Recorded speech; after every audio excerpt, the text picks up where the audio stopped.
அம்மா, நம்ம வீட்டு வாசல்ல ஆலத்தி சுத்தி கொட்டி இருக்குது. என்ன விசேஷம்? வீட்டுக்கு லட்சுமி வந்திருக்கா. எந்த லட்சுமி? என் மருமக லட்சுமி. என்னது? ஆமாப்பா, நல்லபடியா கல்யாணம் நடந்திருந்தா இன்னைக்கு என் வீட்டுக்கு மருமக வந்திருக்கணும் இல்லையா? இப்ப மருமக வந்துட்டு தான் நானே நினைச்சுக்கிட்டேன். நீங்களே நினைச்சுக்கிட்டீங்களா? இந்த வீட்டுல இருக்கிற ஒவ்வொரு பொருளும் இன்னைக்கு வீட்டுக்கு மருமக வந்திருக்கணுமே, எங்கே எங்கேன்னு கேட்ட மாதிரி ஒரு உணர்வு தோணிச்சு. பைத்தியக்காரத்தனமா இருக்கம்மா. இத பாருங்க, உங்களுக்கு வீட்டுக்கு இன்னும் மருமக வரலங்கிற குறை இருந்தா சொல்லுங்க. நான் உடனே இன்னொரு பெண்ணை பார்த்து கல்யாணம் செய்துக்கிறேன். இன்னொரு பெண்ணா? வேற யாரும் இந்த வீட்டுக்கு மருமகளா வரவே முடியாது. அப்போ உங்களுக்கு மருமகளே வர போறது. வந்தாச்சுடா. ஐயோ அம்மா, ஏமா இப்படி உங்களையே நீங்க ஏமாத்திக்கிட்டு இருக்கீங்க? ஏமாந்தது நான் இல்லப்பா. சரி போகட்டும், இந்த பாயசத்தை சாப்பிடு. பாயசமா? ஓஹோ, உங்க கற்பனை மருமகள் இன்னைக்கு வீட்டுக்கு வந்திருக்காங்களே, அதுக்காகவா? ஆமாப்பா, சாப்பிடு. இந்த மாதிரி மூட எண்ணங்களுக்கெல்லாம் என்ன குழந்தையாக்காதீங்கம்மா. மூட எண்ணமா இருக்கலாம், ஆனா இது உயர்ந்த எண்ணம். சரி சரி, இப்படி கொடுங்க, உங்க திருப்திக்காக சாப்பிடுறேன். பாயசம் நல்லா இருக்கா? இருக்கு. கொஞ்சம் எரிஞ்சு சொல்லேண்டா, காது கேட்கட்டும். யாருக்கு கேட்கணும்? இந்த வீட்டுல இருக்கிற எல்லாருக்கும் கேட்கட்டும். ஓஹோ, நம்ம வீட்டு மகாலட்சுமி கேட்கணுமா? ஓஎஸ் தேவி, இன்னைக்கு உங்க தயவுல எனக்கு ஃபர்ஸ்ட் கிளாஸ் பாயசம் கிடைச்சது. நல்லா சாப்பிட்டேன். ரொம்ப நல்லா இருக்குது, ரொம்ப நல்லா இருக்குது. ஞாபகம் மருதி குணமாயிடுச்சுன்னு நினைச்சு என் மகளுக்கு கல்யாணத்தை பண்ணி வச்சேன். அந்த பய குணமாயிட்டானா இல்லையாங்கிறத நான் தெரிஞ்சுக்க வேண்டாமா? அவருக்கு குணமாயிடுச்சுன்னு எத்தனை தடவை சொன்னாலும் எங்க அப்பா நம்ப மாட்டேங்கிறாரு. அதுக்காகத்தான் இந்த பரீட்சை. வனஜா, எங்க வீட்டுக்காரர் வந்ததும் இது உன் வீடு மாதிரியே கொஞ்ச நேரம் நடிச்சா போதும். ஐயோ, எனக்கு பயமா இருக்கு. பயப்படாதம்மா, சொன்ன மாதிரி செய்துட்டா போதும். கட்டி இருக்கிற இந்த தூளியை பார்த்துட்டு வேற வீட்டுக்குள்ள நுழைச்சிட்டு நினைச்சு அந்த பயலே போயிடுவான் பாரு. மாப்பிள வரா போலுக்கு, வா வா. சொன்னதெல்லாம் ஞாபகம் வச்சுக்க. மச்சோ, ஆபீஸ்ல ஒரு பெரிய தமாஷ். 2 மாசத்துக்கு முன்னால என்கிட்ட இன்சூர் பண்ணிட்ட ஆளு திடீர்னு செத்து போயிட்டாரு. கிளைம் ஃபார்ம் ஃபில் பண்ணும்போது சாவுக்கு காரணம் என்ன அப்படிங்கிற கட்டத்துல வியாதியோட பேர் எழுதாம அழகா நிறுத்தி என் கையெழுத்து போட்டனே. அந்த ஆள் சாவுக்கு நானா காரணம்?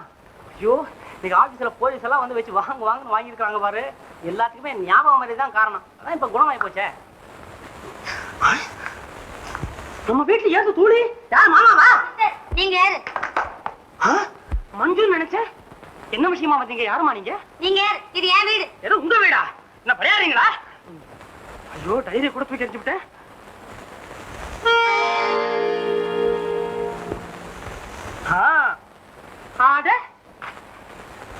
பைத்தியக்கார ஆஸ்பத்திரியில இருந்து ஒரு சுமாரான பெண் செவிலேறி குதித்து தப்பித்து விட்டாள்.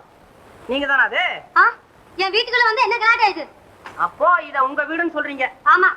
நிச்சயமா தெரியுமா? என் வீடு என்ன தெரியாதா? அப்போ சரி, உட்காருங்க. உங்க வீட்டுல ஏன் நிக்கிறீங்க? தூளி யாரு? நம்ம குழந்தையா? நம்ம குழந்தையா? என்ன மிஸ்டர் உளறீங்க? என்னது ஹஸ்பண்ட போய் மிஸ்டர்ங்கற? ஹஸ்பண்டா? மறந்தாச்சா? ஐயோ, என்ன ஐயோ, கல்யாணம் ஆப்ப நானே கட்டல. நிலைமை ரொம்ப மோசமா போச்சு. இப்பதானா கல்யாணமாய் 2 மாசத்துக்குள்ளார குழந்தையை பெத்து வச்சிருக்கீங்க. இதை விட மோசம் வேணுமா? கஷ்டகாலம். குழந்தை உடம்புக்கு என்ன? இல்ல இல்ல, இது ஏன் வீடு, உங்க வீடுதான். இல்லைங்க, இது உங்க வீடு தாங்க. மஞ்சு கிட்ட சொல்லிடுங்க, இனிமே என்னால நடிக்க முடியாது. வணக்கம் வணக்கம். எது நடிக்க முடியாதா? சொல்லி வச்சு செய்யற வேலையாது? ஐய் மஞ்சு, உங்க அப்பா எங்க? சார் இருக்காரா? இதெல்லாம் உங்க ஏற்பாடா? இல்லங்க, உங்களுக்கு ஞாபகம் மறதி குணமாயிடுச்சான்னு அப்பா டெஸ்ட் பண்ணி பார்த்தாரு. நீங்க தான் ஜெயிச்சீங்க. எப்படி கண்டுபிடிச்சீங்க? உங்க ஃபாதர் கிட்ட இருக்கிறது ஒரே ஒரு அங்கவஸ்திரம் தான் உலகம் பூராக்கும் தெரியுமே. இந்த அங்கவஸ்திரம் வேற எவன் வீட்டுல தொங்கும்? ஏமாமா, கல்யாணம் ஆனதுக்கு அப்புறம் மஞ்சுவுக்கு ரெட்டை வடை சங்கிலி பண்ணி போறேன்னு சொன்னீங்களே, என்னாச்சு? என் மேல வீட்டு எழுதி வைக்கிறேன்னு சொன்னீங்களா, அது என்னாச்சு? மேலையா? பேர்ல மாப்பிள்ள, உனக்கு ஞாபகம் மறதி குணமாயிடுச்சுன்னு ஒத்துக்கிறேன். நீ மறந்துடுவே நினைச்சு ஏதேதோ அப்ப சொன்ன இன்னும் பேசிக்கிட்டு இருக்கியே. சொன்ன வார்த்தை தானே சொன்னதும் என்ன காப்பாத்த வேண்டாமா? இந்த பாருங்க, இன்னும் ஏமாத்துறீங்க, நான் உங்க மகளை டைவர்ஸ் பண்ணிடுவேன். மாப்பிள்ள, நீ அப்படி சொல்லிடக்கூடாது. உனக்கு வேண்டியதுல நான் தாரேன். முதல்ல உன்னை குணப்படுத்தின டாக்டருக்கு பணத்தை கொடுத்துருவாரு. என்ன சொன்னீங்க? டைவர்ஸ் பண்றேன் சொன்னீங்க? என்ன டைவர்ஸ் பண்றேன் நான் சொன்னேன்? என்னங்க? ஏமா எப்பங்க போகலாம்? எங்க டைவர்ஸ் பண்றதுக்கு?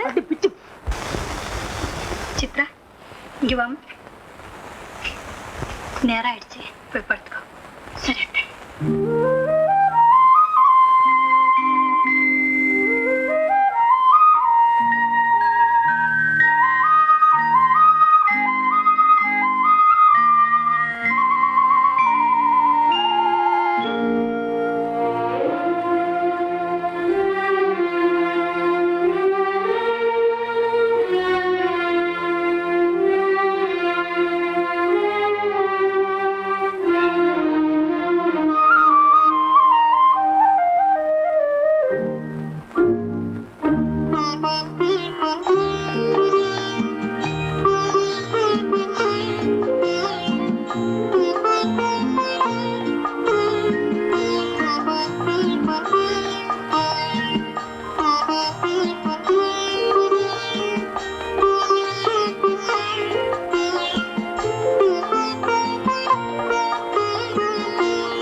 என்ன தூங்கல?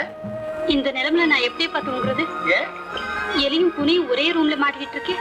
என்னது? என் ரூம்ல தான் சொல்றேன். பாவம், எலியை தப்பிக்க வைக்கணும், இல்லன்னா பூனை ஒரே அடியா ரகலை பண்ணிடும். கொஞ்சம் எழுந்து வாயே. அட, பூனை குட்டி தானேம்மா, என்னமோ புலிக்குட்டி மாதிரி பயப்படுறிய. ஐயா, இன்னும் பால் பணம் கொடுக்கலீங்களே. இந்த வீட்டுல எல்லாருக்கும் நான் தான் பணம் கொடுத்துட்டு இருக்கேனா? போய் சித்ராவை கேளு. சித்ரா, சித்ரா.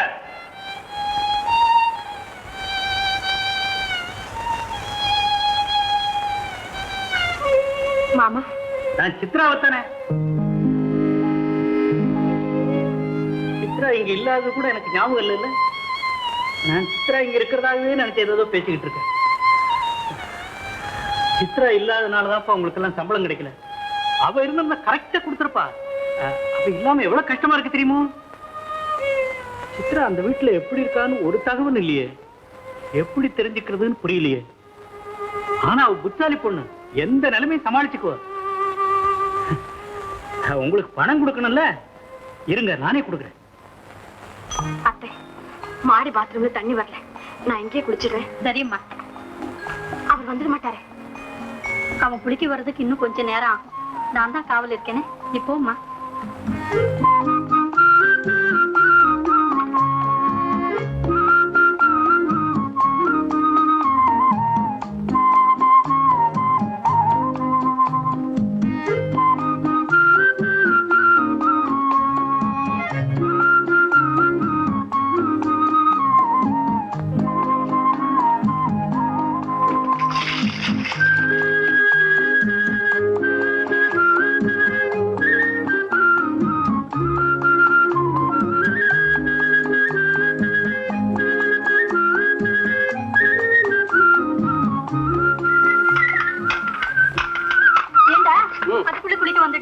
ஆபீஸ் இன்னைக்கு சீக்கிரம் போகணுமா, அதனாலதான். மாடி பைப்ல தண்ணி வரலையா, அதனாலதான் அந்த அம்மா குளிக்க வந்திருக்காங்க. அந்த அம்மா இப்ப வெளியில போனாங்களேம்மா, நான் பார்த்தேனே. அதான்டா அந்த பொண்ணு குளிக்க வந்திருக்கு. பொண்ணா? எந்த பொண்ணு?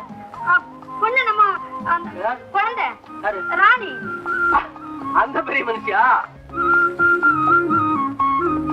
ஏய் ராணி, ராணி மாமி, கதவை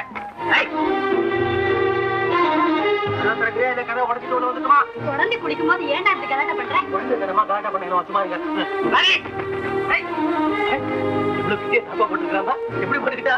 ராணி, கதவை திறக்க போறியா இல்ல ஓட்ட பிடிச்சிட்டு உள்ள குளிச்சுமா? குழந்தை பயந்துற போது அப்புறம் தான் வாங்க. ராணி, பேச்சு மூச்சே காணா, சைலண்ட் இருக்கிறாள். ஊர் மார்க்கெட்ல மருந்து இருக்கிற மாதிரி பேசிட்டு இருப்பா. ராணி, எப்படி நீ வெளியே தானே வரணும், நான் இங்கே காத்துட்டு இருக்கிறேன். ஆபீஸ் லேட்டா நான் பரவாயில்ல.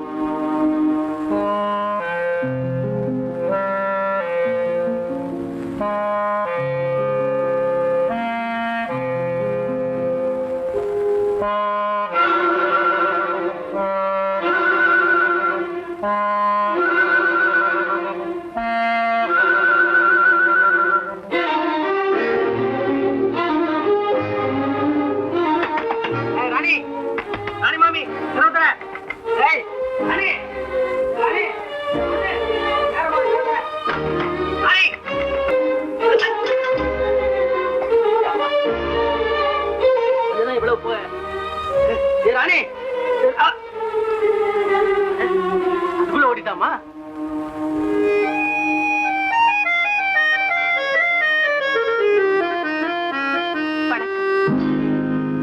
மிஸ்டர் சுரேஷ், என்ன? நாங்க தான் உங்களுக்கு துரோகம் செய்தோம். பாவம் அந்த சித்ரா உங்களுக்கு என்ன செய்தா? சித்ரா நிரபராதின்னு வாதாடத்தான் என்ன நடு ரோட்ல நிறுத்தினியா?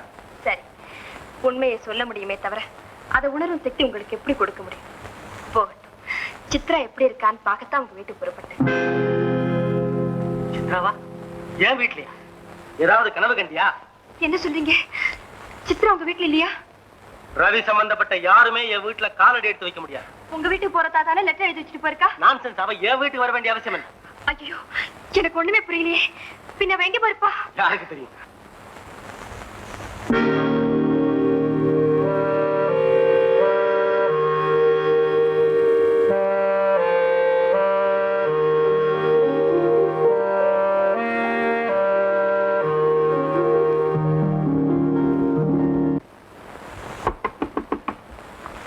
அதுக்குள்ள வந்துட்டீங்களா?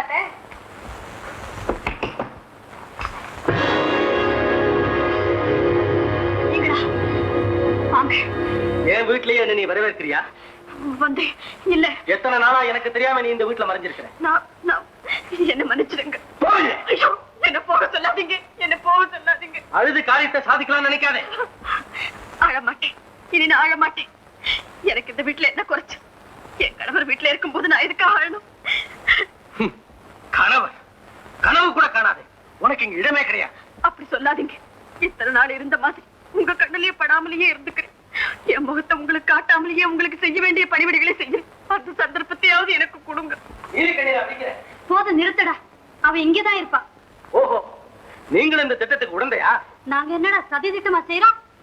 பாருடா பாரு, சாந்தமும் பொறுமையும் நிறைஞ்ச இவ பார்வையில உனக்கு சதி திட்டமா தெரியுது. உங்களுக்கு தெரியாதம்மா, இத்தனை நாள் ரவிக்கு இவளே உடந்தையா இருந்திருக்கா. விரோத மனப்பான்மை கூடாதுன்னு பல தடவை மறைமுகமா என்கிட்ட சொல்லியிருக்கா. அதுக்கு அர்த்தம் இப்பதான் புரியுது. வீண் பழி சுமத்தார். எல்லா விஷயங்களும் கல்யாணம் நின்ன பிறகுதான் இவளுக்கே தெரியும். இதையெல்லாம் நான் நம்ப தயாரா இல்ல. சுரேஷ், சித்ரா அங்க இல்லைன்னு நீ சொன்னதா மாலா வந்து சொன்னா. பதறி போய் ஓடி வந்திருக்கேன். வெளியே போன்னு ஒரே வார்த்தையில என்ன விரட்டி அடிச்சிடாங்க. கொலை குத்தவாளியை கூட தூக்கல போறதுக்கு முன்னாடி கடைசி ஆசை என்னன்னு கேட்பாங்களாம். அந்த மாதிரியாவது எனக்கு ஒரு சந்தர்ப்பத்தை கொடு. உன்னோட விவாதிக்க நான் தயாரா இல்ல. சூடு சோன உள்ளவனா இருந்தா இவளையும் கூட்டிட்டு உடனே இந்த இடத்தை விட்டு வெளியே போய். சுரேஷ், நானும் மனுஷன் தாண்டா. இதுவரை நாம படகுன குத்தத்துக்காக நான் பொறுத்து போனதை என் பலகீனமா நினைச்சேன். நான் தாழ்ந்து போனது ஏன் தவறுதான்டா, ஏன் தவறுதான். சித்ரா, வா போற. அண்ணா, என்ன மன்னிச்சிடு. உன்னால் ஏற்பட்ட சிக்கலை என்னால தீர்த்துக்க முடியும். நீ போகலாம். நீ என் கல்யாணத்துக்கு வராம இருந்துடக்கூடாது ஒவ்வொரு வினாடியும் எதிர்பார்த்தேன். ஆனா எனக்கு ஒரு அண்ணன் இல்லாம இருந்திருந்தா இப்படி ஒரு துர்பாகிய நிலைமை ஏற்பட்டிருக்காதுன்னு இப்ப எனக்கு தோணுது. சித்ரா, அவன் தான் என்ன துரோகின்னு சொன்னான்னா நீ சொல்லாம சொல்வியம்மா. நான் அவர் சொல்றது நம்பறதான், நீ சொல்றது நம்பறதான். நான் சொல்றதை நீ நம்பவே வேணாம். ஆனாலும் உனக்காகவும் உன் எதிர்கால வாழ்வுக்காகவும் என் தன்னலத்தை எல்லாம் இழக்க சித்தமா இருக்கேன். அவன் காலில் விழுந்து மன்னிப்பு கேட்கிறேன். என்ன மன்னிச்சிட சொல்லுமா. அண்ணனும் தங்கையுமா சேர்ந்து நாடகமா நடத்துறீங்க. பாத்தியா சித்ரா, பாரு என்ன சொல்றான் பாரு. நெஞ்சில ஈவரக்கம் இல்லாத இவனால உனக்கு நியாயம் கிடைக்கும் நம்புறியா? ஆண்டவன் விட்ட வழியாகட்டும், வா வீட்டுக்கு போலாம். அண்ணா, என் உயிருள்ள வரைக்கும் இந்த வீட்டை விட்டு நான் வரமாட்டேன். சித்ரா, இவன் உனக்கு வாழ்வழிக்க போறதில்லை. நீ வேற கல்யாணமும் செய்துக்க முடியாது. இவ்வளவுக்கும் காரணமா இருந்த நானே உன் வேதனைகளுக்கு ஒரு முடிவு கட்டேன். இனி சாவலதான் உனக்கு நிம்மதி. நீ வாழவே வேண்டாம். ஏன் கையாலே உனக்கு விஷத்தை கொடுத்தது. அண்ணா, ஆமா சித்ரா, நீ மனநந்து அணு அணுவா துடிக்கிறத காட்டணும். ஏந்து போறது எவ்வளவோ நல்லதுமா. அண்ணன் தன் கையாலேயே தன் தங்கைக்கு விஷம் கொடுத்த கதையை இதுவரை உலகம் கேள்விப்பட்டிருக்காரு. இன்னைக்கு அதை கண்கூடா பார்க்கட்டும். பார்த்துக்கலாம்.